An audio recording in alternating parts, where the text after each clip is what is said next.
Okay, guys, first of all, Spadia is not just a YouTube channel. We have also digital products, physical products, which are going to help you about everything we talk about in these videos.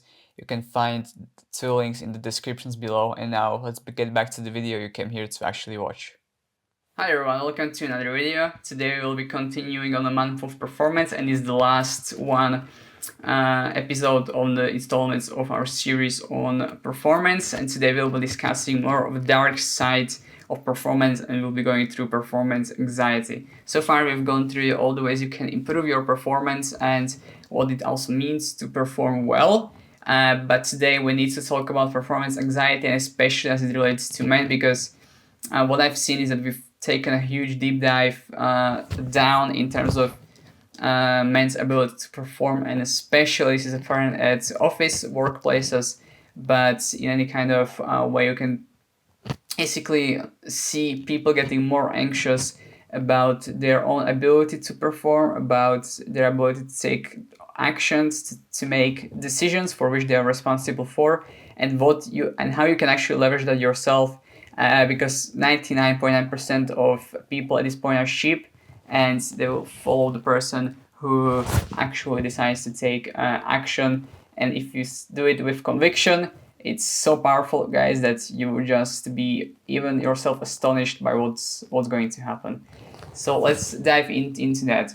Now, what we need to discuss is that performance anxiety doesn't mean that when you get over it, or let's say it's worry that if you make a decision, it might not be the correct one, and it might make you lose your social status at your workplace, or anything else.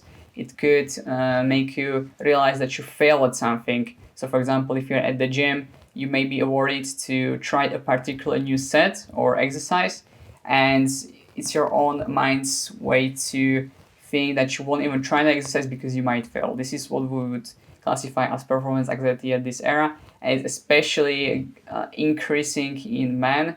I think it's because of both nature of one of the difference of the work we are doing. So we are doing much less manual labor, with which we are less skilled. So we have a lot of this IT jobs at this point, which doesn't help. But also you can just see it apparent in the workplace is that a lot of leaders, bosses, managers at this point are women. And for men, it's not the best dynamic to be basically taking orders from them. It's completely flipped of how who would you like it to be. But since this is 99.9% of people at this point, what you can then realize is that you can use this basically know-how or act that pretty much everyone at this point has performance anxiety in any shape, way, or form. Although you may not even realize it, but if you actually go to talking to people, or if you actually really listen to the body language of everyone, you see it's in any scenario every day, in the office settings, in the gym as well. It's a pretty huge thing that you can notice if you really try. So I would just tell you one huge thing which is based on my experience. I didn't know at that point when I did this, but when I had my first let's call it intern job on that base, so it wasn't any more manual labor, might have been 20 at that time. I basically had a job to write articles as a copywriter. It was basically a more of a lifestyle magazine, where we would be basically writing anything about celebrities, news, tech, just basically wide variety of topics to basically get the articles to rank. Now, how that worked is that we basically had about 25 people who enrolled as copywriters, and we were basically were getting paid on per article basis. It was okay money. You wouldn't be able to make a living out of that, but it still was basically something like the first job to get yourself onto the market. Yeah. Basically, what was the premise of that is that you would be writing for about 3 months as, let's say, the start of the test, and you would be usually writing 2 or 3 articles per week. Now, I've seen lots of people, because you can also see when people write the articles inside of these content management systems. What I've seen is that people always wrote the articles maybe one day before they were meant to be published. We also had a deal that the main guy would have to check them, so people did them usually at least one day before, so the main guy would have time to check them. Was the deal. But what I've done instead is that since I knew that there was a 3-month period during which we'll be writing articles for sure, what I've done is that I calculated how many of them needs to be done, and I created all of them through the help of AI tools, and I checked them after that, and created all of them in just basically time span of 2 weekends in advance. Now what is basically done is that I've basically created them, checked them. It was lots of work. Basically, you can imagine sitting for the entire day just creating articles on that end for probably like 4 or 5 days, and then making them ready to be scheduled on a specific date. So they were pretty much ready over the course of 2 weekends, and then they were ready to be published over the next course of 3 months. Now, nobody else did this. Literally, even if they could have seen that there were probably 40 articles scheduled to be published, and he pointed somewhere about 37 were mine because they were basically scheduled in advance. And this was basically something that I myself did that nobody else tried, and that also led to basically pushing myself into a completely new role, which out of the 25 people, I was basically the only one who actually got that. So basically doing something in advance which nobody had thought of, and making yourself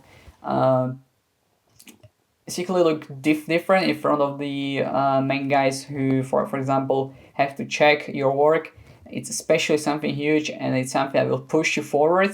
And stuff like this is what you can especially use at any workplace, gym as well. If you distinguish yourself from others, even by testing a completely different exercise which works, people will be intrigued by that.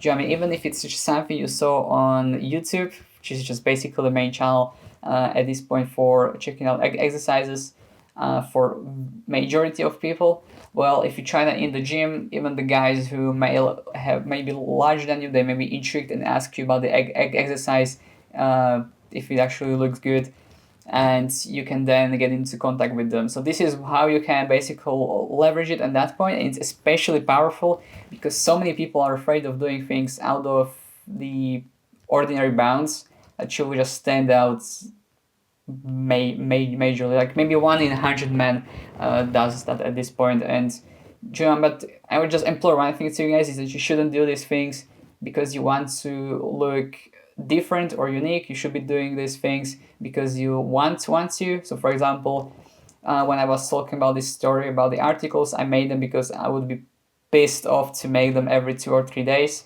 So I just decided to make them fast, and that's transparent, making them just over the course of 4 days, and was basically front loading all the work in before. Or in the example of the gym, what I'm talking about is that you will be doing the exercises to look unique in front of basically people in the gym, but because you find an exercise that works for you, you actually do enjoy it, and it actually works, which is the most important bit on that front.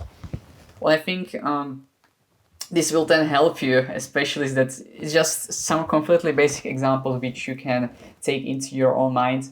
But this relates to faster promotions at work if you're able to distinguish yourself. For example, when you have a business meeting, this is going to be huge because nowadays, when you are, for example, presenting yourself, your work, and you are, for example, getting paid per hour basis or have a project, price is something which everyone can compete you on with. But if you do something unique or that is basically unique to you and you want to do it that way, you're able to distinguish yourself by a lot. And there is also additional thing which is that if you do something unique, there isn't really a price point to that because there's nothing to compare to it.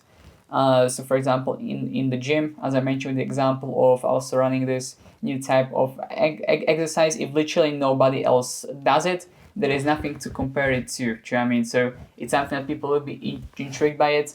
If you are doing bench press every third day, people won't care because everyone knows what that is and everyone is able to do that. But if it's something new, it's intriguing to people, so you may be able to connect with just a lot more people in the gym more organically and naturally. So that's it. So what you then need to remember is that